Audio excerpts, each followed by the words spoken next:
Ridho terhadap orang yang menista agama, ya menista agama. Ridho terhadap orang yang husnudzon terhadap orang yang melecehkan baginda Rasul, ya melecehkan baginda Rasul. Anda lebih pilih ridho berhusnudzon kepada baginda Rasul, memuliakan baginda Rasul, apa memilih husnudzon kepada orang yang tidak jelas? Mari kita sadar, kita kembali lagi kepada membela kemuliaan baginda Rasulullah SAW. Jangan karena membela satu tokoh, nomor 2 adalah Rasulullah. Jangan hanya fanatik terhadap satu tokoh, lalu baginda Rasulullah SAW yang paling mulia Anda nomor 2 kan. Dianggap seperti orang biasa, rembes dan lain sebagainya. Maka kalau ada orang yang berkata seperti itu, ini kata Allah bukan kata saya, fala taq'udu ma'ahum hatta yakhudu fi hadisin ghairah. Maksudnya, jangan sampai terlalu lama. Tinggalkan majelis itu, tinggalkan orang seperti itu, tinggalkan, jangan dukung. Minimal jangan diam. Anda harus bersuara. Anda harus tahu berpihak kemana. Anda memilih berpihak kepada penista agama atau berpihak kepada baginda Rasulullah SAW. Ada hidangan takdir dari Allah yang harus kita terima ini. Nah, saya ngobrol singkat sama beliau. Intinya, tanah ini hanya kurang sekitar berapa tadi Ustaz? 360 juta. Hanya kurang sekitar 360 juta. Saya langsung gerak cepat. 360 juta itu kalau dipotong menjadi 500 ribu, dibagi menjadi 500 ribuan, itu hanya butuh 700 orang. Ayo, siapa yang mau ambil bagian ini? 700 orang ini. Bismillah, saya ngawali. Hari ini saya ngambil 5 juta. Takbir. Allahu Akbar. Saya ngambil 5 juta, berarti 5 juta itu dapat berapa? 500 kali berapa itu ya, hitung sendiri. Ya, ini motivasi ya, kalau begini sifatnya motivasi. Nanti ada pribadi yang tidak perlu diupload. Nah, itu nanti hubungan saya dengan Allah, dengan beliau. Yang saya upload ini untuk motivasi. Saya ambil 5 juta, berarti kalau nggak salah 10 kapling saya, 10 meter lah. Kurang lebihnya begitu. Ayo teman ya, saudaraku, singkatnya begini. Saya butuh 700 orang. Satu orangnya 500 ribu. Insya Allah 500 ribu itulah nanti harta yang akan menerangi dirimu di alam barzakh. Insya Allah begitu ya. Amin amin ya Rabb.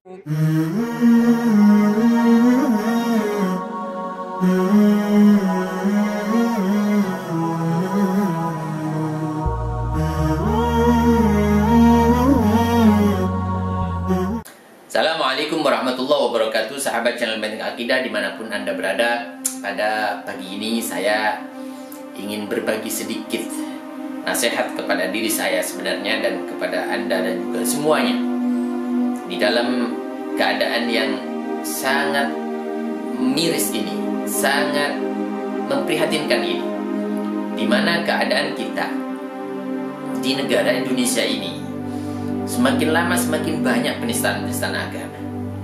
Semakin lama semakin banyak orang yang istighfaf bid-din bil haq. Semakin lama semakin banyak orang yang tidak memperdulikan dan meremehkan nilai-nilai syariat dan sunnah. Nah, ini tidak boleh kita terus biarkan. Kita harus bersuara, jangan diam. Sekali Anda diam, Anda sama saja dengan membiarkan sedikit demi sedikit syariat dan sunnah berangus oleh mereka, sehingga anak cucu kita kelak tidak akan kenal lagi dengan namanya syariat dan sunnah. Ini satu perhatian penting. Bagaimana kita menyikapi ketika ada orang yang jelas-jelas melecehkan terhadap agama, yang sehingga lambat laun akan mengurangi keagungan dan kesakralan agama itu sendiri di hati anak cucu kita. Itu tidak boleh. Diam tidak boleh. Paling bagus adalah bersuara. Anda tentukan Anda sedang berpihak kepada pihak mana. Karena ini penting.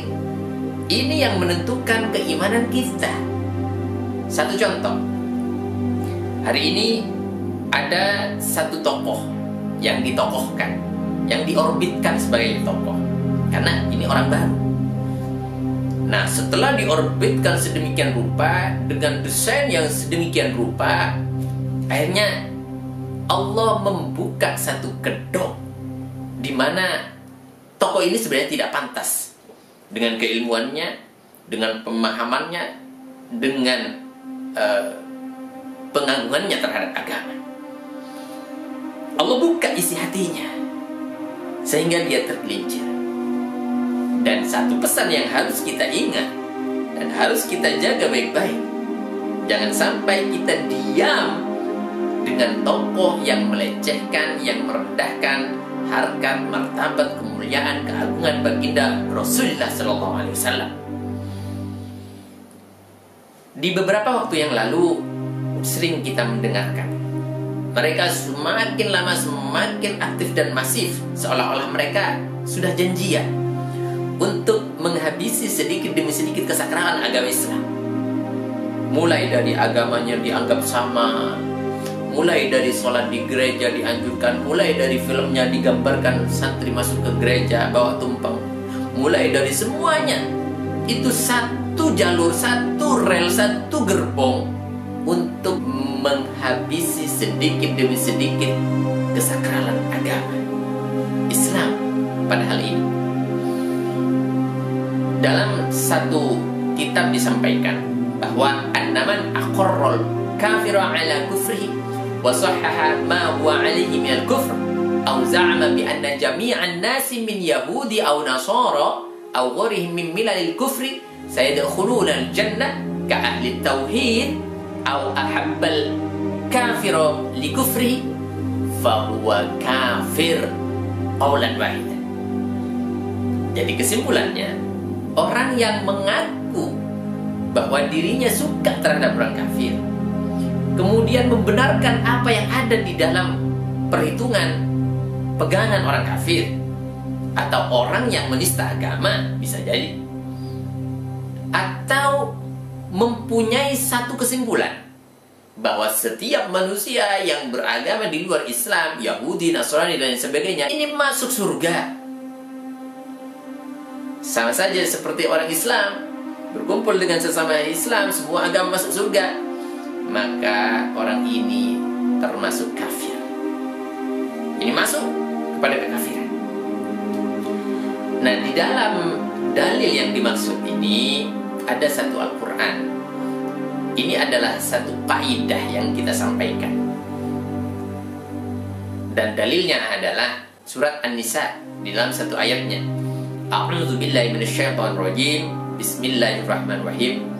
Wa qad nazzala 'alaikum fil kitabi an idza sami'tum ayatillah yukfaru biha wa yustahza'u biha fala taq'udu ma'ahum hatta yakhudu fi haditsin ghairihi innakum idzan mislum innallaha jami'ul munafiqina wal kafirina fi jahannam jami'a.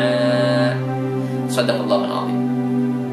Arti daripada ayat tersebut, ini betul-betul nasihat yang secara langsung linear terhadap Anda semuanya, terhadap kita semuanya. Apa kata Allah? Allah telah menurunkan peringatan, rambu-rambu, syariat, sunnah. Anda sudah diperdengarkan dengan ayat-ayat Allah. Anda diperdengarkan terhadap kesucian-kesucian kemuliaan baginda Rasulullah SAW.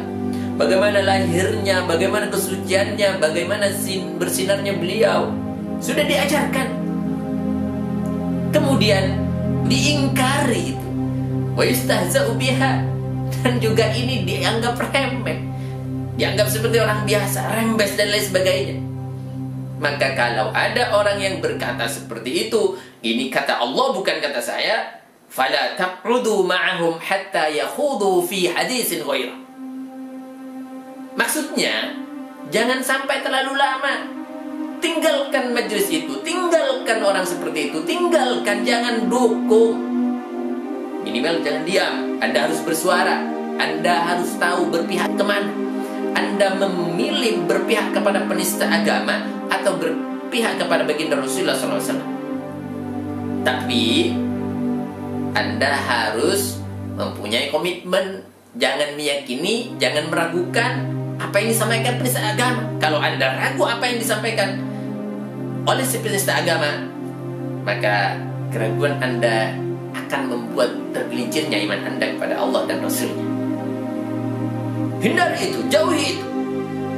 Karena satu yang harus kita takuti daripada Al-Quran, ini adalah statement daripada Allah. Ini daripada garis Allah Subhanahu wa ta'ala. Innakum idzan misluhum. Kalau kita tidak tinggalkan dia, kalau kita tidak memisahkan diri dari orang-orang yang menista agama itu, dikhawatirkan innakum idzan misluhum. Kamu akan disamakan dengan dia. Kamu akan dianggap persis dengan dia. Kamu dianggap menista agama juga dengan dia, membantu penistaan agamanya. Innallaha jami'ul munafiqin wal kafirina fi jahannam jami'a. Allah akan mengumpulkan orang-orang munafik dengan orang kafir semuanya di dalam api nerakanya. Nauzubillah summa nauzubillah. Sahabat channel Benteng Akidah,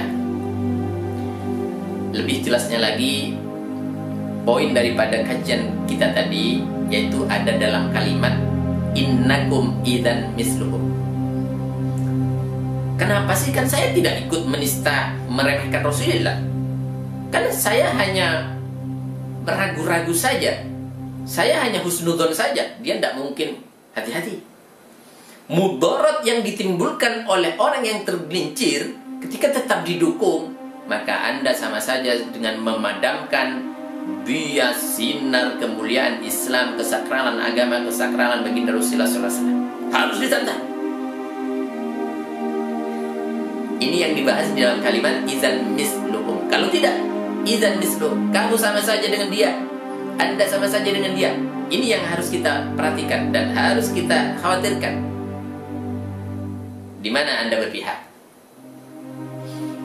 Kata Imam Qurtubi di dalam tafsirnya, di dalam Al-Jami', kalimat idzan misluhum itu man lam yajtanibuhum faqad radiya fi'lahu warida bil kufri kufr fa kullu man jalasa fi majlis ma'siyatin wa lam yunkir 'alaihim yakunu ma'ahum fil wizri sawa. Ini kata Imam Qurtubi, siapa yang tidak menjauhi tempat itu, menjauhi kalangan itu, menjauhi golongan itu, maka termasuk juga faqad radiya fi'lahu. Orang itu termasuk ridho terhadap orang yang melakukan itu atau pekerjaan itu. Waridho bil kufri kufr. Ridho terhadap orang yang menista agama, ya menista agama. Ridho terhadap orang yang husnudzon terhadap orang yang melecehkan baginda Rasul, ya melecehkan baginda Rasul. Anda lebih pilih ridho berhusnudzon kepada baginda Rasul, memuliakan baginda Rasul, apa memilih husnudzon kepada orang yang tidak jelas?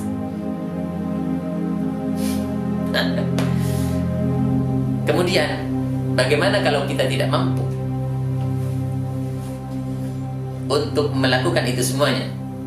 Ingkar dengan qalbi, dan jangan sekali-kali komentar membenarkan, membuat umat semakin bingung dengan adanya hal ini semuanya.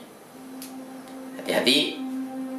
Allah Subhanahu wa ta'ala berfirman dalam Al-Quran, A'udzubillahi minasyaitonir rajim, Bismillahirrahmanirrahim, Taqu fitnatan la tusibanna alladhina zalamu minkum khassah wa'lamu annallaha syadidul iqab. Shadaqallahul azim.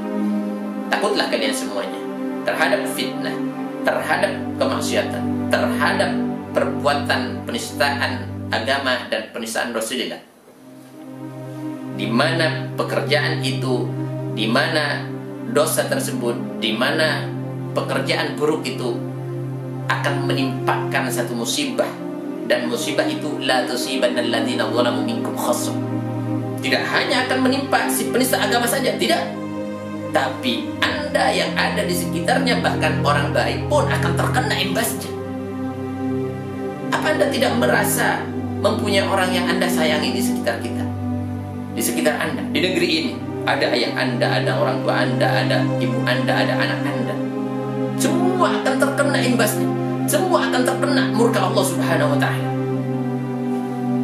Ingat baik-baik. Wa'lamu annallaha syadidul iqab. bahwa siksa Allah, bahwa balasan Allah, bahwa murka Allah itu sangat pedih bagi kita semuanya. Mari kita sadar, kita kembali lagi kepada membela kemuliaan baginda Rasulullah SAW. Jangan karena membela satu tokoh, nomor 2 adalah Rasulullah. Jangan hanya fanatik terhadap satu tokoh, lalu baginda Rasulullah SAW yang paling mulia Anda nomor 2 kan. Saya pikir ini tidak perlu kita sampaikan terlalu panjang lebar, karena saya yakin Anda juga mempunyai pemikiran yang sehat. Anda juga bisa menimbang-nimbang mana yang harus dikedepankan, mana mudarat, mana mafsadat, dan mana yang harus kita perjuangkan, mana yang harus kita dukung.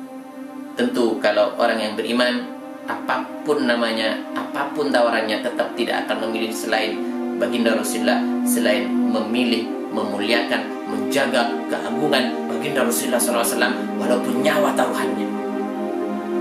Ini yang bisa kita sampaikan. Semoga ini bermanfaat dan ini bisa membuka hati kita semuanya di dalam masa-masa akhir zaman ini, di mana agama mulai banyak dipermainkan oleh berbagai kalangan, mulai dari rakyat biasa sampai orang-orang tinggi, orang-orang tokoh, orang-orang yang menjadi panutan Anda ternyata.